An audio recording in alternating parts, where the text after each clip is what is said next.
Hey kids, here we are on this phase of the 5S steps. I think we're up to number 2, and this is actually going to be the biggie. This is the set in place, or another jargony way of saying it is systematize step of the process. That's going to be going, in my case here, from this box of stuff that was determined from my sort step, figuring out the logical and best in this case, position to actually place these items. All right, this video I'm going to go over a bit of the how-tos to do this. Again, with some of the best practices that are going to be, I want you to record down that you acknowledge that there are some best practices. And you're going to see that this is actually the biggest. The second step in the 5S activity methods is going to be the biggest one of all of them. This is where you're actually going to get to really the doing part of it, and you're going to get to be crafty. You're going to get to think, how am I going to actually accomplish the requirements that I've set out for myself? We'll get into a little bit of the materials and things that you may need, but again, reminders here. I'm not expecting you to go crazy all out and go buy different things. I have some materials and stuff that I've stockpiled over the years that I knew this was coming. But you're going to be able to get away with some other lesser methods than that as we get into it. Literally just paper, pencil, markers maybe, and if you've got cardboard lying around and stuff like that from online shipments or anything, I guess we should call it corrugated materials is how the people in the industry prefer to hear that called out. But yeah, there's a lot of ways to accomplish the things that you're going to see. So simplicity is going to be good. But here's where we're going to be putting in a lot of effort to actually make all of this stuff that you've got functional in a correct place. So let's see what we can do. The camera's flipped around again, because here we go. 5S step number 2, my just roughing out best practices here. So step number 2, we'll call it set in place, or this jargony word there, systematize. Here's the first of what I'll lay out as kind of the best practices. Have conducted an effective sort step. Well, yeah, great. Here, I will disclose again to you all, it's actually been several days and weeks since I actually did my sort, and I've run into the issues that I was expecting to run into. I had to make use of my desktop. Things came in, things came out. I did actually end up adding a few more things possibly to this pile of sorted items, and some things that may even have to bite the dust once we get into this, but that's going to come with some of the next best practices. But having conducted that effective sort step, you're going to be set up. Note, what I did do and kept disciplined, I kept these drawers empty. So these are now going to start to get populated though, but in a logical step process, okay? What I do also have here as a best practice is I'm making sure this is where I hand wrote out my requirements. You all will have your Google Doc. I highly recommend you have your Google Doc or some copy of that handy as you're going to go into this set in place step. Okay, but you can see here, there's keyboard, all this other stuff. Now, well, let's see how well this thing works. Now that we've done our plan, there's this concept of workflow. I'll take a step back there. Have experience or idea of how the space should work. This is why I wanted you to ideally select someplace that's your space and not someone else's yet, okay? That's infusing another customer requirement that gets a little bit more challenging, but hopefully you have experienced with the project you select how the space has worked in the past. Like you've sat at your desk, you have used your bathroom drawer. That was another one that I had seen kicked out there. You know what it takes to get yourself on your mountain bike and out the door and all that, right? This could be considered a workflow. This is a concept of the workflow. If you hear another term like that, that is the workflow. Okay? Because ideally what you're going to be doing on these things is common standardized type work, like me working on stuff for school or computer or your homework. That's going to follow kind of this normal, natural workflow. You need to have some experience with that going into the set in place step. All right. Now, this concept of before and after pictures. You already got your before. We're hopefully going to, from the sort step at least, we're going to use then now the after picture once we're done with all of this setting in place is going to be what you're going to have to provide. All right. Now, I'm going to put on pause here because we're going to shift up the view and stuff for a moment. So let's pause here and we'll do another take. Let's take a look at this now. We're going to ask these questions. what do I need to do my job? What items are used most frequently? How many of an item do I really need? All right, so back at my requirements document here, I had started to think about some of these things like what do I need to do my job at the sorting step, and this was the resultant of a lot of that from pulling out of my box of things to keep. There were the definite needs: keyboard, mouse, got my monitors, router, all that have to live on the desk. But now I've got these other things that I'm going to have to account for in my normal working at my desk. I've got scissors that I'm going to need, I'm always looking for. Got 2 styluses now. I've got pencils, 3x5 cards, who realize I probably need tape, pens, and lead refills, and these outlining and cutting things, okay? Oh, and the post-it notes, all right? But what things are used most frequently? Well, I can definitely say the pencil, the styluses, and post-it notes and things like that. But now I have to start deciding which ones am I going to use most frequently. And, wait a minute, do I really need 3 pens right here at the ready? Turns out I actually use this one a lot, and I haven't touched this one in quite some time for a number of reasons, okay? So you are now going to have to start making some refining decisions. Now, do I need this many 3x5 cards here at my desk? Well, probably not so much, okay? Which type? You are going to have to decide. Now, as you get into this whole setting in place, you may find you either have, once you lay things out correctly, yeah, I do actually have a little bit extra space to store this, but I don't know that yet. We are going to have to get into the process of doing a bit here to find out. So remember, plan, do, check, okay? You may find after the check that you find your space, you do have a little bit more room to store things. So let's dive in then on the next concept. So got these questions. We'll have one more best practice to cover, all right?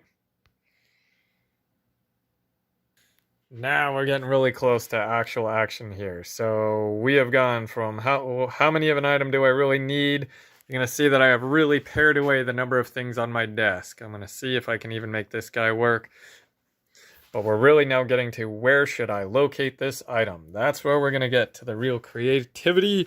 And what I've seen posted out there is called Tool Tetris. But that's going to come in a little bit more when we get down into the lower desk drawers. Now, I'm also starting in a methodical method. In my particular case, I'm working on a desk. I'm quite literally going to go from top down because this is the most used space here. I'm going to think about what spaces are used most. If you were working on your desk, or like the garage workshop space, which I saw some examples of you thinking about that, you're going to want to have your most used items, as I'm stepping over my stuff here, at eyeball or reach across distance here. So if you're working at your mechanic spot for your bikes or anything else like that, hey, look at that. I use these lubricants a lot. Hey, they're right there, quick reach level here. Now, this isn't optimized yet by any means because this is outside of my project, but this is just a methodical way of approaching where you're going to start your organization here. So for me, I'm going to start most used surface desk here. The next drawer down would be kind of the secondary. It also has some challenges because it's not nearly as deep. And my slightly less used stuff, or the bigger things, are going to have to go on the desk here. But I still have other things to put away, and I've got my extra items potentially down there. Okay. Another cool little thing is I realized this thing that holds the pen styluses actually twists open. Note, some of the products that you get delivered with you may also actually have these cool stowage like location things here. Like it can store my pen, the stylus like that, and even on its side. So I'm going to still make use of this one up on the tabletop, but it's up to me to decide how well it works. And voila, these things have these little replaceable tips in them. And if you take a close look, hey, it was a little bit hard to open the first time, but it's got this little handy dandy retainer for extra tips. So that's going to be very helpful to have out here. Hopefully that's going to be the lifetime supply. But oh wait, it even came with even more lifetime supply of those stylus tips. So it would be a little bit silly of me to leave these. I'm going to need to keep these in a memorable place close by where I'm working, probably now down in the lower drawer. But this is an example of thinking through going from how many do I need to, okay, I got extras. Both of the stylus pens are actually going to be out on the tabletop surface, one always charging and one in use. But where should I locate this item? Doesn't make a lot of sense to have these backup pieces floating on the table where they could get lost easily, and I may not need these at all right away. So hence, they're likely destined for a back corner of the lower drawer. Some of that. Now I gotta figure out whether I'm gonna keep this out in the open because this guy has a tendency to disappear. Note, it's got my initials on it. It's just such a handy tool that everybody else, including the 5-year-old, likes to make use of it. So I'm going to decide if maybe there are some items also out of sight, out of mind, like the scissors, I think, are going to go somewhere in like the top drawer. But that's how I'm starting to work through some of the logic of where should I locate this item. And now it's going to come to the fun crafting part. So let's see if we can get rolling with that. There we go. A few minutes rather have elapsed, and this is now me playing Tetris on my desk, seeing how I conceivably would want things to be. Yeah, I could mess around with this all day long, but I'm thinking for right now, this'll do as just a first pass round thing. Now, once I've decided where should I locate this item, you must give it a home. Okay, well, what is a home? Well, a home is going to be an identifiable location where that item belongs, okay? And you should also be able to tell if that item is in use and missing or somewhere else, or if someone has, say, borrowed your in-demand Milwaukee tape measure somewhere else and you don't have it, you're easily able to identify that something is missing. Well, how are we going to do that? Let's think on that for a second. Here is one example of how to give something a home, as simple as masking tape. And yes, that does say post.it.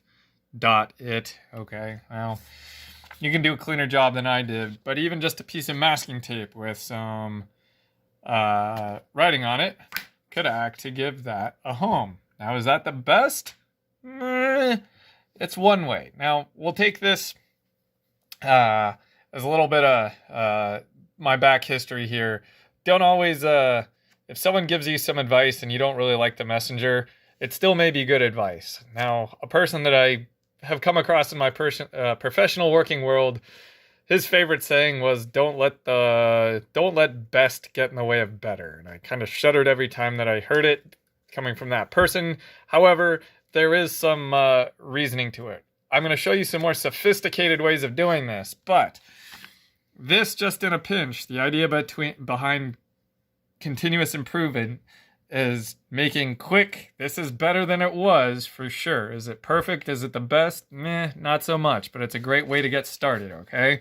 So at bare minimum in the projects I want to see you guys doing, hopefully you're going to progress a little bit beyond this, but if you have kind of a large bulky thing that you don't have other materials to do it, there you go. Large post-it, that's where it's supposed to go. If it's missing, wait a minute, something was supposed to be there. Now, what is large post-it? Is it this one? I don't know. See, you can see that there's some issues with it, but that will suffice when you put your desk back together there, okay? So that is better. Now, not necessarily the best. Going up the level of sophistication here, you're going to see that, yes, simply, now this is kind of a special little pen. I can give you a link to these guys. By no means is this a requirement, but if you find yourself doing this, this company here makes these cool long-nosed pens that are actually really great for doing this sort of thing. That's what they're built for. But notice here, this is the rudiments of what I would call a shadow board. So there's actually an outline. Now, I move these out of the way. You're going to see different outlines. Now, it's still going to be good to label out what should go here, but you're also clued in by the outline of the object that should be sitting there. Now, I did it. Some of you are much more skillful or will be more skillful at this than I am. But you can see now it's very obvious if something's missing there. You could write in that that's 3x5 card in your nice handwriting, or I'll show you another way. Or this here, you can see, the Orbi router probably, that's its shape there, can drop in place, okay? Same deal. I would need to label this as XP pen charging, XP pen station, with then it's got its own kind of, if that's missing, then wait a minute, something's not right there now. I'd probably always stick it upright. Okay. Similarly with my fancy mechanical pencil, and now my Pilot G series of choice pens, okay, in its particular size. I could label it specifically there. Now, I haven't dealt with that guy there yet, nor mouse, but you can see that we have gone from, yeah, okay, to, okay.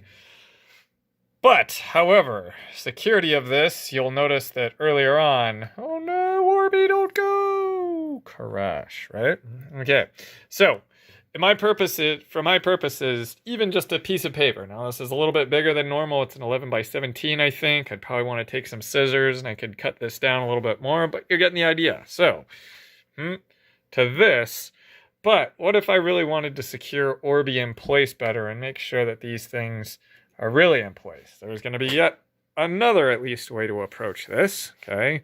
Getting more and more sophisticated as we go. We'll see how this next one goes. And again, this is where kind of sky's the limit on your creativity and what you want to put in. Now, my expectations are not that you go crazy all out. I challenge you all to Google either the search term shadow boards on Google, or let's see what comes up here if I Google this one. Yeah, all right. This is what came up when I did this one. If you search Toolbox Wars on Google, all one word, this is going to quite an extreme here. You can see the level of detail of cutouts in this. Now, these are, I think, a cult following of traveling cycling mechanics that do this now every year. These guys do this for their living. They're on the road with their toolboxes. So they put a lot of time and effort into this to make sure that they have ready everything. This is to an extreme. I'd love to have something like this someday myself, or our shop at Oak Ridge this well laid out. But I guess that gets to my last other point here too, or one of my intermediate points before I go on to this next fancy one. The number of people involved with a particular workspace. So if it's just your personal workspace, you can probably get away with something like this. As soon as more than one person starts getting involved with a workspace, the more sophisticated your home tagging location must get. Okay, so imagine you had a dozen people using the same workstation. The necessity for the sophistication of your layout and shadow boards and determining where things go and also getting input from other people, that complexity goes up extremely quickly the more people you have involved. So I'll start giving a demonstration of, well, at least around Orbi here, how to secure it, but then also to make it explicitly clear what belongs where. We can up it up a little factor here. So we're going to make the next improvement here, making sure that Orbi there has a little bit more secure grounding and that it does not fall off. We're going to take advantage, and I'm going to demonstrate how to just make use of something that's kicking around the house here. Like, we've got a bunch of these boxes because, you know, babies, they tend to poop and pee a lot. So I got a bunch of these boxes hanging around. We're going to dice this up and see what we can do. We're going to give it a little bit more definitive place, and I'm just going to build on this. I'm doing this quickly to demonstrate for you all. I may come up with a more blinging way of doing this a little bit later off camera, but just to show you all how this is going to go using materials that we've got on hand. So let's see how this works. Levi, what do you think of the desk? Good. Is that better than it has been? Yeah. Do you think it's still perfect? Yeah. Really? I think there's more to go. So what ended up coming in, whether you guys use this type of stuff, we had in our household spray adhesive around. That's what I used to build up that cardboard into layers. Though I did come across, and what was gifted to me here was a double-sided stick tape dispenser. You can get creative with this of how you would either loop stuff together using, so I was just using basic materials. That these razor blades that I was using, though, they're on the top shelf, and you can see that I'm trying to methodically go through now and sort of figure out how I'm going to do the top drawers. If you do happen to use cutty stuff like this, be careful. Cut away from yourself. Get permission from your parents. Box knives like this. This is from that same company, FastCap, that they call it and brand it their Kaizen knife. This is their standard. This is really kind of a standard. You can find these things on Amazon or whatever else, but not required. You could even do this with scissors. I didn't use the scissors because for what I was doing, cutting through. But yeah, you could even layer up paper and do things like that. So, again with this, even the quick fix, this was one of my requirements. I didn't want that. This is just a quick get it done type method. That's got Scotch tape even holding it in place so that now can't fall off. And I taped down this paper so it can't go anywhere. What do you think, Levi? Is that going to come off anymore? It's double-sided tape. Is Orby going to go falling off the desk? No. It's possible, but it's harder than it was. Is it perfect? No. Is it the most, like, I can still bop it that way, but I can't accidentally slide something in from the bottom, which is the more likely thing. So that's now in place. That guy's got its spot. I could go back through and label these things of what they're supposed to be, but that now at least gives you... Would you be able to figure out if I put that right there, Levi, where that's supposed to go back to now? No. What? You can't? Do you think you could make it fit right there? Do you think you could make it fit the outline right there? Yeah. Yeah, you see? So we're 5-year-old proofing this thing. Oh, there you go. See? And you could see where... Does it look like something's missing from right there now, Levi? Yeah. Yeah, what's missing from there? The two pens. Well, one of them, yeah. One of them, and that one could go... Oh, is that going to work? Going back this way? Whoop. Fine dexterity. Maybe that's a two-handed thing. But you got the idea. Oh, little push. It's in there and charging one-handed. So, hey, you know, that may actually cut it. I still have some other things to put in place here, but you're getting the idea. Hey, and guess what was gifted to me? This cutting mat is now mine, so this could live on the tabletop surface, and we'll figure out how to do that. But this is where you all get to get creative and use some hands-on skills to actually make things. Oh, and that on there? Well, I showed them later, but yeah, get to drawing, Levi. Cool stuff, huh? We'll set up the drone drawer later. Thumbs up or thumbs down, buddy? Okay, we got a thumbs up. That's super. I'm now in super casual mode. It's a Saturday. Yeah. Say hi, Evie. I'm not even completely done with getting my desk organization done yet. I'll be honest. But I want you all to dive in. Hopefully I'll share images of what my desk looks like by the time your all's projects due. I've spread this out over time, but ideally you guys are going to jump straight into this after doing your sort step, which some of you may have done a little while ago and been hanging out. Others of you are probably just catching up on this now, so perfect timing. Just dive straight into the set in place step. All right. Don't overkill yourselves with this, but focus on just the bare basics of getting your space to meet the best requirements that I've laid out simplicity-wise. Tasty. And have fun with it. Do have fun with it. Don't stress out about it. And I think you all will ideally enjoy doing this and come out with a better product in the end. Yeah, that's silly. All right. So have fun.